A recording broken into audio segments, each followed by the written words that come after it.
Arkadaşlar merhaba. Bu videomuzda Torrent programı hakkında kısa bir bilgi vereceğim. Torrent programı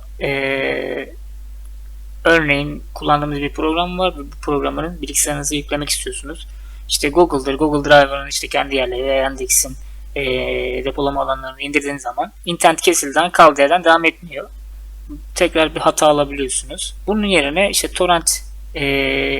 torrent'e çevrilmiş bu dosyaları bulduğumuz zaman kaldığımız yerden devam edebilir bir şekilde. Bilgisayarımız elektrik gitse kapansa bile veya kendimiz bir işimiz çıktı duraklatıp çıkabiliriz. Veya duraklatmadan direkt kapatsak bile kaldığı yerden devam eden bir sistem.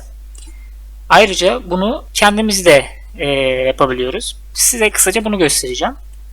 Örneğin şöyle bir rol dosyam var benim. Bunun çok büyük bir dosya olduğunu varsayın. Gigabyte önemli değil. Her dosyayı yapabiliyoruz.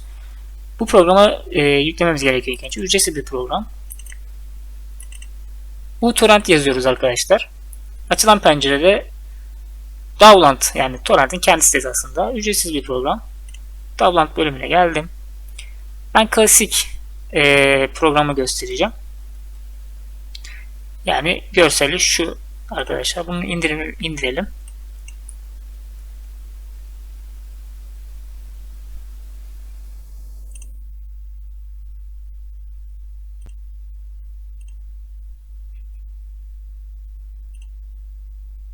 Çalıştır diyoruz.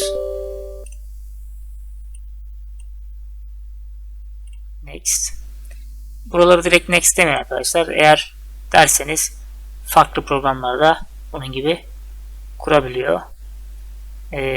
Decline deyin. Bunu da kurmasın. Bunu da kurmasın. Yani başta bunları tikli kalsın. İşte başlatırken bilgisayar açıldığı zaman başlatayım mı vesaire soruları. Onları da elemiyoruz. Okeyledim. Diğerlerine decline demezseniz işte Opera MN yüklüyor, Clear yüklüyor. Gerek yok.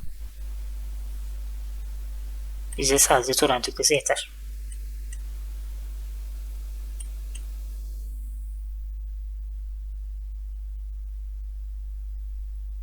Çok büyük bir program değil arkadaşlar bu. Veya oyun falan indirme için de yarıyor bu. Yani program oyun yani bu geniş kapsamlı bir şey.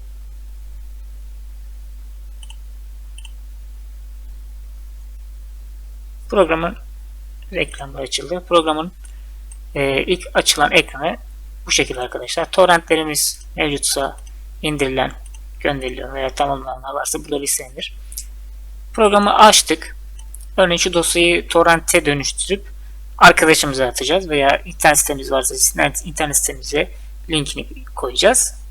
Buradan indirme sağlayacaklar karşı taraf. Bunu nasıl yapıyoruz? Dosyaya geldim. Zaten Türkçe. Yeni torrent oluştur bölümüne geldim. Buradan klasör veya dosya seçebilirsiniz. Klasörü seçelim.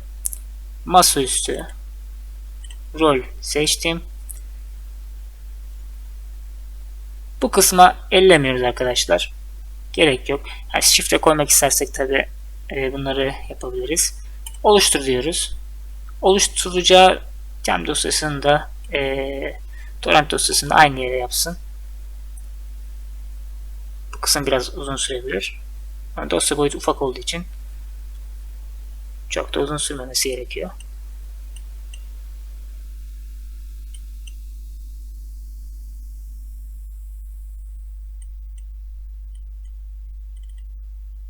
Evet. Bunun için atmış. Şimdi arkadaşlar böyle bir dosyamız oldu. Torrent. Bunu şimdi biz karşı tarafa atıyoruz bu dosyayı. Bu dosyayı karşı taraf aldı. Karşı taraf aldı. Bu dosyayı çift tıkladı. Tabi torrenti varsa. Şu anda ekli olduğu için bir daha eklemek ister misiniz diye soruyor. Evet de diyebilirsiniz. Sorun değil. Bunu yaptıktan sonra şu gönderiliyor yazısı değil. Şu an dosya bizim bilgisayarımızda olduğu için gönderiliyor diye yazıyor. Lakin karşı tarafta bu yazmayacak. Burada karşı tarafta direkt işte şu kısımda internet hızıyla alakalı şeyler yer alacak. İndirme şeyleri, sayıları. Onun haricinde bu kısımda bir yükleme noktası olacak. Bizim istediğimiz, bizim bu işlemin çalışması için iki seçeneğimiz var. Bir, torrent oluşturduğumuz dosyanın nerede, mesela ben masa üstüne oluşturdum. Bu masa üstüne silmemesi gerekiyor. Bu masa üstünden başka bir yere taşımaması gerekiyor. Bu hep masa üstünde kalması gerekiyor. Onun haricinde bu dosyaya arkadaşımıza attık veya isteyen veya internet sitesine attık. Karşı taraf bunu indirmek istediği zaman buraya tıkladı. Buranın çalışması için sizin bilgisayarınızın açık olması gerekiyor arkadaşlar. Yani torrentinizin çalışması için şu an bu dosya benim şu anki bilgisayarımda olduğu için bu bilgisayarım açık olması lazım ki ben bu dosyayı size attığım zaman bu dosyayı indirebilirsiniz. Eğer ben bilgisayarı kapatırsam bu dosya burada eş zamanlanıyor diye orada bekleyip duracak. Ben bilgisayarı açtığım zaman tekrar veri aktarımı sağlanmış olacak. Torrent uygulama şekli bu. Dışarıdan indirdiğimiz torrentler de olabilir. Bir oyun torrenti, bir program torrenti. Aynı bu şekilde olur. Direkt üzerine çift tıklarsanız programı yükledikten sonra otomatikman evet der, programımızın kurulacağı yeri seçeneği gelir. Nereye yüklemek isterseniz onu kurarsınız. Ondan sonra da kurulum yükleme başlar. Örneğin ben yüklemeyi başlattım. Çıktım buradan, kapattım. Bu hala arka planda devam ediyor arkadaşlar. Bilgisayarınız açıkken. Onun haricinde bilgisayarımı kapatabilirim. Uyku modunu alabilirim. İndirme, yükleme veya gönderme durur. Lakin tekrar açtığım zaman devam eder. Yani torrentin en büyük avantajlarından bir tanesi de bu olabilir. İnternetiniz zayıf olabilir. Ona göre indirme yavaşlar.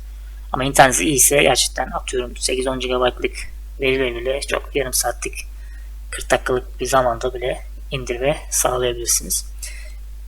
Kısacası torrent oluşturma, kullanım işinizi görecek kadarıyla bu. Daha kapsamlı verileri de var.